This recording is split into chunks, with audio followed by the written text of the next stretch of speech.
All right, we talked about the game yesterday with you guys, so moving forward, you know, this is an exciting game to have up front like this early on, and we're going to prepare really well. This is an extremely well coached team. Somehow, even the one before we got here, the last four, I believe, somebody said have gone down to the last play of the game. It's got to be a record. So these guys always play really tough, really physical against us, and so we're gonna have to have a really good week of practice like we did last week and be prepared to go on the road. Questions for Coach?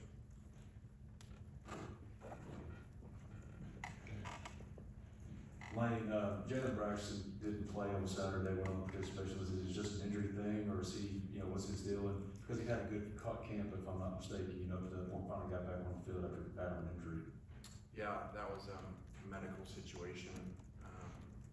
You know, why he didn't play, and hopefully plays this week. And I think he's gonna be a really good player here and practice throughout the offseason at times really well. He didn't talk about it, how he could get a move piece for that secondary, both as a safety and as a corner. Just kind of what you think about his ability to move around, the versatility he could bring once he does get back on the field. Yeah, it's exciting to have somebody that can cover and has played corner, that can play safety too. So hopefully he'll be back out this week.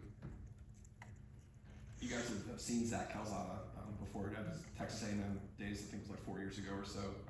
What do you remember about him, and how much can you take away from what you've seen of him previously? I don't know. I think people change within systems for the good, for the bad, and especially at that position. So I don't take a whole lot from years ago how somebody played, and you know, I think you see that all the time. People go into different systems and play differently. So he's very talented. Seems to be really smart and savvy, and so he's won big games. So we're gonna have to play really well. We're gonna have to rush the passer and stop the run. And try to go on the road and get a win. Coach, any thoughts on when we might see Luke Haas? Yeah, I have some thoughts. What his answers are gonna be. Hopefully he'll play this week. He's working his way back. With So SEC, those answers are in honor of Luedecke's first college game tonight. with SEC play coming early this year, what's the hardest part of the game to maybe get up to speed for, or the hardest part of SEC play to simulate in fall camp? Line of scrimmages, you know, we try to do a lot, obviously, against ourselves, and you know, look back to last year, trying to do more this year because of that. You know, that jump from non-conference to SEC play, and us, you know, not playing well in the first time out last year. So hopefully it'll help us this year. Coach, on Saturday, TJ spoke about a quote sour taste in his mouth after last year. I know it's only been 1 day of practice, but is there an extra energy in this week's preparation for Kentucky? I mean, it was a walkthrough, so you know, I thought our guys did really well last week, being prepared. You know, not about the opponent, who it was, just preparing really well at a high level, and so that's our expectation to do it again this week. I'm sure TJ and a lot of others feel that way. You know, when it comes to this matchup, it's been a long off season or long season since we played them last, so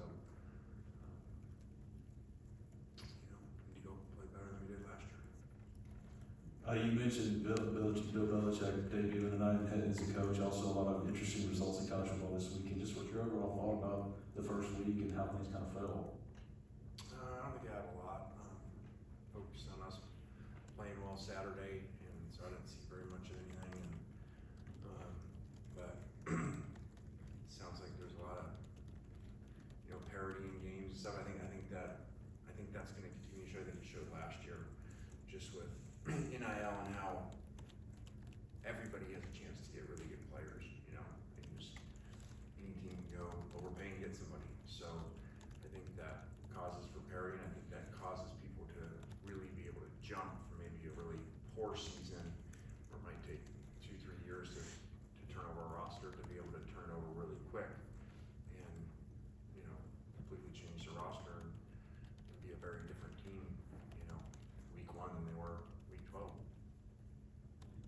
one is kind of the player I have in mind for this, but with you guys being on him pretty hard as a recruit in high school, just how beneficial is it to maintain good relationships with recruits that go other directions in this age? Yeah, I mean, this age and the setup and the two, windows and just how it is. There might be some instances it's better to be second place coming out, and someone else pays them year one and they don't play as much, and then they come to year two. So it's just kind of part of the system we live in. Questions? All right, guys. Have a good week. Thanks, guys.